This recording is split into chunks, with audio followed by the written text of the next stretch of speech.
जाए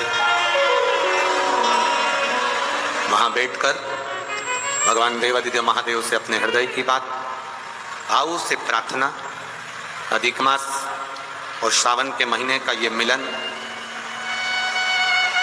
तब शिव महापुराण की कथा भगवान देवादिदेव महादेव की कृपा से आप और हमको मिली है। दिल से भगवान शिव से भाव से प्रार्थना करें। जिस शिवाय नमस्तुभ्यं, श्री शिवाय नमस्तुभ्यं, श्री शिवाय नमस्तुभ्यं, श्री नमस्तुभ्यं, श्री शिवाय नमस्तुभ्यं। बोला सब दुख काटो मारा, ओ बोला सब दुख काटो मारा। शिव शंकर जपो तेरी माला, भोले बाबा जपो तेरी माला। बोला सब दुख काटो मारा, ओ बोला सब दुख काटो मारा। वेश है मंगल मंगलकारी, वेश है मंगल मंगलकारी। शमशान भूलवश भी अगर हम शंकर के मंदिर में चढ़ी हुई बेलपत्र को भी उठाकर अगर समर्पित कर रहे हैं तो उसका भी फल हमको प्राप्त हो। भूलवश एक पत्र आया है, उस पत्र में फाइल अगर मोटी होती है तो थोड़ा सा उसको दबाने में समय लग सकता है। फाइल अगर मोटी है तो उसको दबाने में समय लग सकता है, पर बाबा दुख काटता जरूर, काटेगा। शिव कथा करे। उस जुआरी ने मिट्टी में, रेत में सने हुए फूल को, मिट्टी में सने हुए पुष्प को, मिट्टी में सने हुए उस गजरे को, मिट्टी में सने हुए उस बीड़े को, तंबुल को, पान को भगवान के ऊपर फेंक दिया था, भगवान को दे दिया था। और वो लेखनी में लिखा गया कि इसने भले अगर नशे में था तो फेंक देता, तो गटर में फेंकता, नाली में फेंकता, कहीं दूसरी जगह ले जाकर फेंकता, पर उसने फेंका तो देवादिदेव महादेव के चरणों में फेंका, शिव जी के पास, भगवान शंकर के पावन चरणों में फेंका। करो आराधना। देवराज नामक का ब्राह्मण पहली बार चोरी का सामान ले जाते चोरी के सामान को लेकर शिवालय में पहुंच गया, क्योंकि शरीर में कष्ट था। शिव ने साथ लिया, भगवान देवादिदेव महादेव ने साथ लिया। एक कोई वक्ता बैठकर कथा का रसतत्व ग्रहण करा रहे थे, ये भी वहीं बैठा हुआ था। अब कथा बाचने वाले जो मंदिर के अंदर कथा कर रहे थे, बैठकर बाच रहे थे, वो चिल्ला रहे थे, हर हर महादेव। कर मिठास लाओ, आवाज सेट करो थोड़ा। वो हर हर महादेव चिल्ला रहे हैं, वो हर हर महादेव बोल रहे हैं, पर देवराज को अच्छा नहीं लग रहा, देवराज को ठीक नहीं लग रहा। मंदिर से बाहर निकल गया, और मंदिर से बाहर निकलकर उसको मालूम नहीं है कि मैं कहां बैठा हूं। बेलपत्री के वृक्ष के नीचे ये जाकर बैठ गया, क्योंकि शरीर में कष्ट था, तो शरीर कष्टप्रद हो रहा था। बैठ गया, प्राण छूट गए। वो एक भजन पहले आप लोग गाया करती थी माताएं, इतना तो करना स्वामी, जब प्राण तन से निकले गोविंद नाम लेकर प्राण तन से निकले। यही आप गुनगुनाया करते थे, आप बोला करते थे। देवराज के साथ में वही हुआ। शिव जी के मंदिर में बैठा, शरीर में ताप था। शिव महापुराण की कथा को 2 क्षण, थोड़ी सी देर की कथा उसके कानों में गई थी। बाहर निकला, बेलपत्री के वृक्ष की छांव में बैठा था और उसके प्राण छूट गए। शिव महापुराण कहती है, भगवान शंकर का संवाद कहता है, शिव महापुराण की कथा कहती है, भगवान शंकर की पावन चरित्र कह रहा है, कथा कह रही है। भूलवश भी, अनायास, चलते चलते भी अगर हम शंकर जी के मंदिर के सामने से निकल गए, चलते चलते भी बेलपत्री के वृक्ष की छांव के नीचे से निकल कर भी अगर हम चले गए, शिव महापुराण की कथा कहती है, जिस कामना से हम गए हैं बाबा हमारी वो कामना पूर्ण कर ही देता है।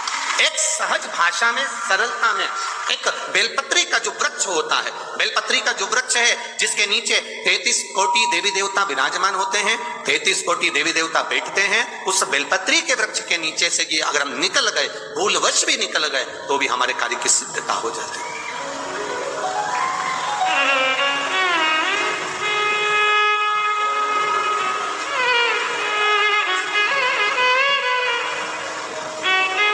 देखिए,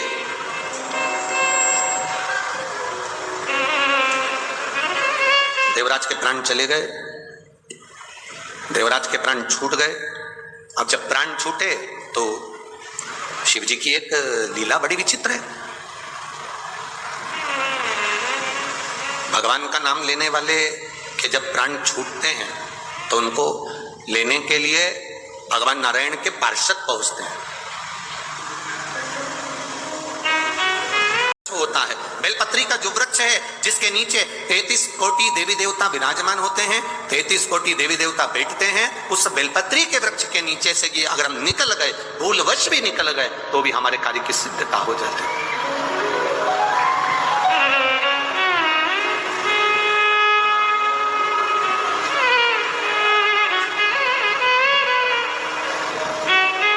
देखिए,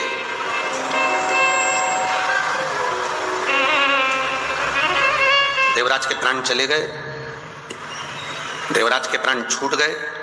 अब जब प्राण छूटे तो शिव जी की एक लीला बड़ी विचित्र है।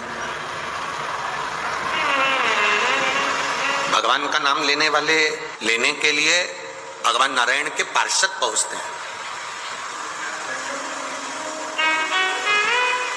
भगवान नारायण के पार्षद पहुंचते हैं, पर शंकर के मंदिर में 1 लोटा जल चढ़ाने वाला, शिव जी का गुणगान करने वाला, त्रिपुंड लगाने वाला, गले में रुद्राक्ष धारण करने वाला, शिव कथा में अपने जीवन को रमाने वाला, शंकर के मंदिर के आसपास में भी अगर हमारा निवास है और हम वहां से रोज निकल कर जाते हैं, तो शिव तत्व को जानने वाला, त्रिपुंड लगाने वाला, रुद्राक्ष धारण करने वाला, शंकर के नाम का उच्चारण करने वाला, शंकर का गुणगान करने वाला जब प्राणों को छोड़ता है तो उसको लेने के लिए भगवान के पार्षद नहीं आते, उसको लेने के लिए यम के दूत नहीं आते, उसको लेने के लिए ये एक रिश्तेदारी मजबूत बनाने का क्रम है। यहाँ जहां से वीआईपी लोग अंदर प्रवेश करते हैं ना, यही दरवाजा है ना, अरे बोलो तो जम के, हाँ, तो यहाँ पर से जब वीआईपी लोग अंदर प्रवेश करते हैं और कोई को अंदर नहीं आने दिया जाता है तो वो तुरंत कह देती है, लगाऊं अभी फोन, अभी फोन लगाऊं क्या? अब वीआईपी लोग अब वो बोल दे कि तुम्हारा कार्ड दिखाओ ना, दिया होगा ना बैठने के लिए, वो कहाँ है? मैं घर भूल आई, दिखाऊं? बोल रही हूं ना मैं, मेरे को अंदर जान दे। बोला कि नहीं बोला? झूठ प्रपंच ना करता, ऐसा कोई पति नहीं हो सकता। दुकान पर बैठेगा तो 1 रुपए की चीज 3 रुपए में, 2 रुपए में बढ़ाकर 4 रुपए में बढ़ा कर देगा। नौकरी करेगा तो भी 1-2 रुपया कहीं ना कहीं से कमाने का सोचेगा ही। ऐसा कोई नहीं संसार में। पति को अपना घर चलाना है, अपना परिवार चलाना है, अपनी पत्नी, अपने बच्चों को अच्छा रखना है, तो उसको कहीं ना कहीं से झूठ बोलना ही पड़ेगा। हम अगर आपसे कह दें कि आप अपने पति से कहो कि झूठ नहीं बोलो, तो तुम्हारा पति हमारी कहना नहीं मानेगा। हम आपसे इतना कहते हैं कि वो उसका काम है व्यापार करना, उसका काम है सर्विस करना। 1 लोटा जल भर कर दे और कहे शंकर जी के मंदिर तक जाओ। क्यों? क्योंकि ये जो तुम झूठ बोलते हो, तुम कमा कर लाते हो, तुम्हारी कमाई का भोग, तुम जो कमा कर लाते हो, तुम जैसे कमा कर लाते हो, उस कमाई का भोग तुम्हारी पत्नी भी भोगेगी, तुम्हारे बच्चे भी भोगेंगे, तुम्हारे माता पिता भी भोगेंगे, तुम्हारी बहन भी भोगेगी, तुम्हारा भाई भी भोगेगा, तुम्हारा परिवार भी भोगेगा। तुमने जो कमाया उसका भोग तुम्हारा पूरा परिवार भोगता है। पर किस तरह से कमाया, कितना झूठ बोलकर, कितना प्रपंच कर कर, कितना गलत कर कर, किस तरह से कमाया, उसका भोग ना पत्नी भोगेगी, ना बच्चे भोगेंगे, ना परिवार भोगेगा, उसका भोग तुम्हें अकेले को भोगना पड़ेगा। इसलिए धर्म पत्नी का फर्ज है एक लोटा जल देकर शंकर के मंदिर में भेजे, क्योंकि वो अगर थोड़ा झूठ बोल भी लेता है, मेरे महादेव को जल चढ़ाने से उसके पाप समाप्त हो जाएं, और वो जब जाए तो उसको भी सुख का अनुभव हो। ये धर्म पत्नी का लक्ष्य है। 7 दिन में 1 दिन अपने पति को कहे, कथा चल रही है चलो, अरे इतनी जनता आ रही है, दुकान व्यापार व्यवसाय सब देखना पड़ेगा, जिंदगी पड़ी है, परिवार है, तो उस पर कृपा की दृष्टि मेरा शिव कर ही देगा, वो करेगा। जो अकाल मृत्यु वो मरे जो काम करे चंडाल का, काल उसका क्या बिगाड़े जो भक्त हो महाकाल का। जो शिव का उपासक होता है वो भय नहीं खाता है।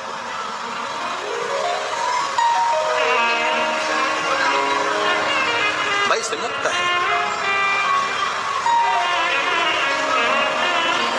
इसीलिए शिव कथा कहती है, इसलिए शंकर भगवान का पावन चरित्र कथा, अपनी भक्ति अपना। इसलिए हम तो बाबा के भरोसे।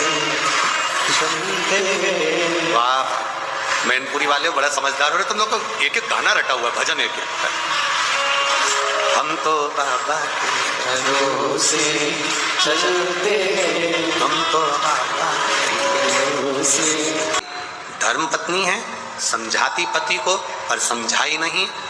पति जो कमा कर लाया उसके भोग में लगी रही पर समझाया पति को नहीं। आप सबसे निवेदन है, पति का काम है कमाना, पर धर्म पत्नी का काम है उसको धर्म का पथ दिखाना। भी तो सही मार्ग पर लाना पड़ेगा।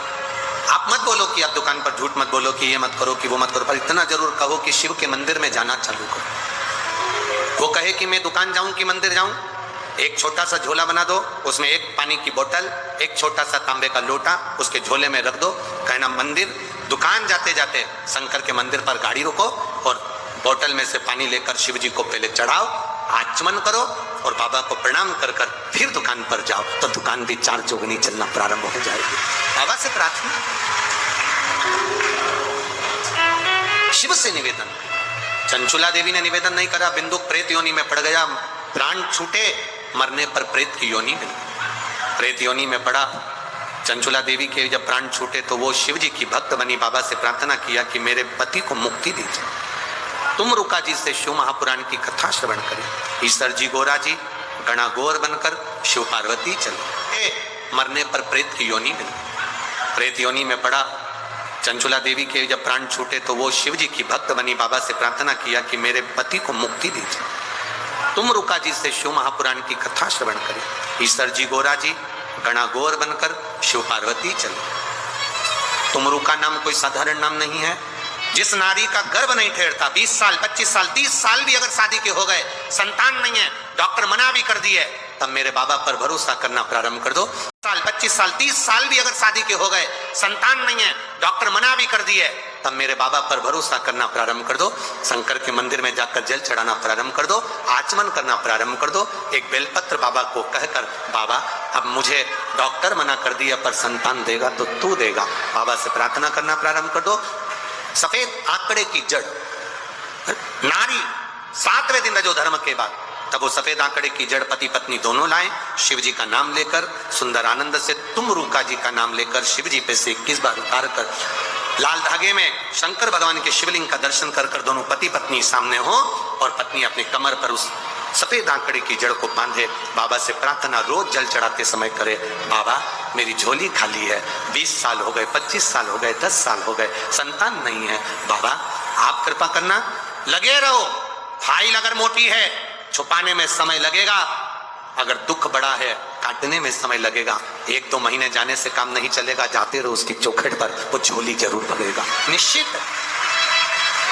बोल तुम रुकेश्वर महादेव की।